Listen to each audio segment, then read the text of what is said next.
This is Fusion Capitalism, a clean energy vision for conservatives. Brought to you by industry leader and company CEO, Steve Malink. Here's Steve. My guest this week is Heather Reams, the president of Citizens for Responsible Energy Solutions.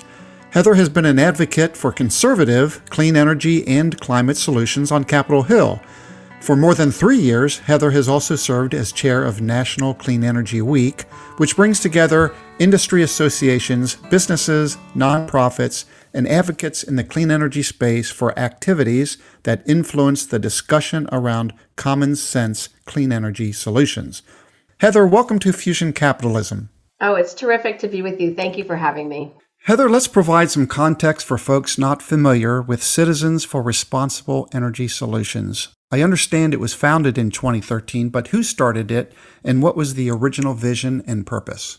The founder his name is James Dozier, and there was some thinking and wondering about the environment and climate and clean energy. If there was no one on the right really supporting Republicans if they did the right thing on climate or clean energy, it seemed to be more of a stick approach than a carrot approach. So the idea was more on the campaign side, election side, as a organization in Washington, and giving candidates resources to be able to, and talking points as well about good environmental policy.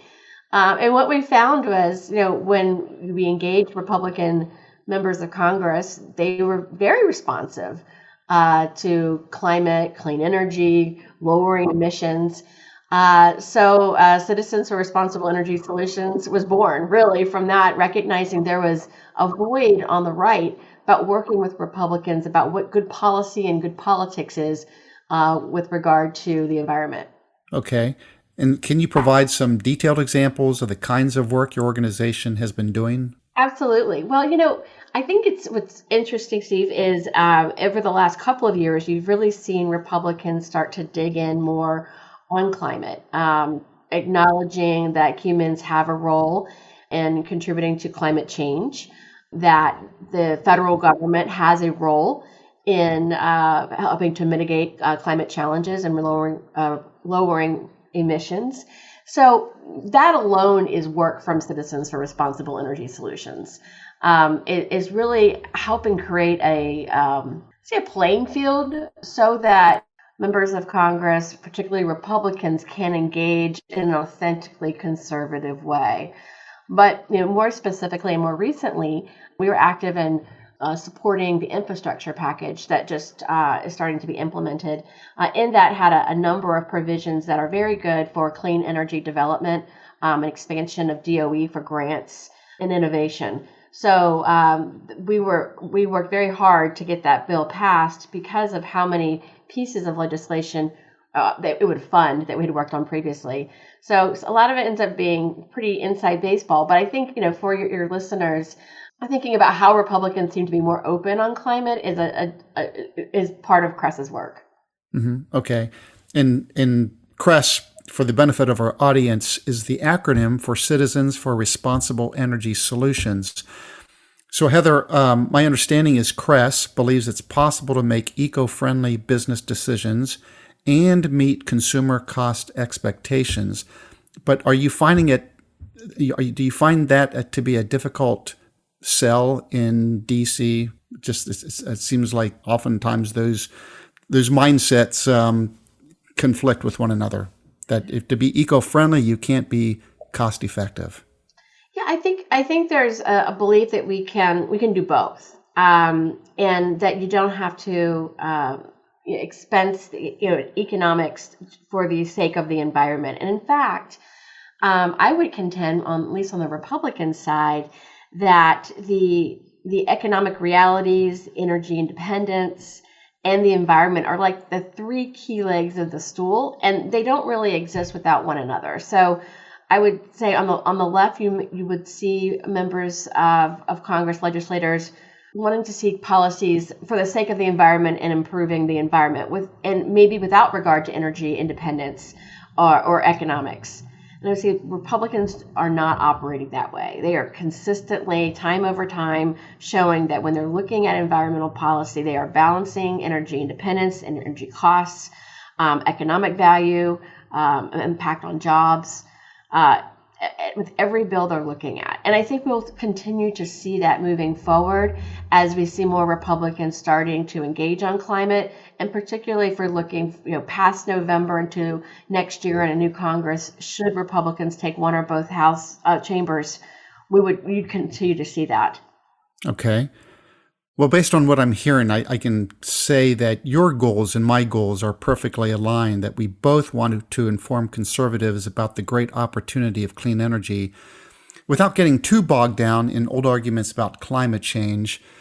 And based on what you said, it sounds like that you understand climate science, that you believe it should be compelling enough by its own, but that maybe because the politics around it have become too poisonous, you prefer to stay within the lane of let's focus on the opportunity rather than the problem? Absolutely. Solutions based. In fact, solutions is in my organization's name, and looking at that. So meeting members where they are has been a really key strategy of CRESS. We've been looking at, so if a member wants to think about and focus on wind energy and they're in Iowa, I'm not trying to push something else on them.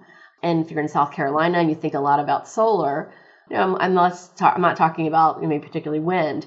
But when we're trying to get good policy passed, we are connecting the Iowa member and the South Carolina member to figure out how all boats can rise, right? And there's a commonality with the economics, the energy independence, and the benefit of the environment.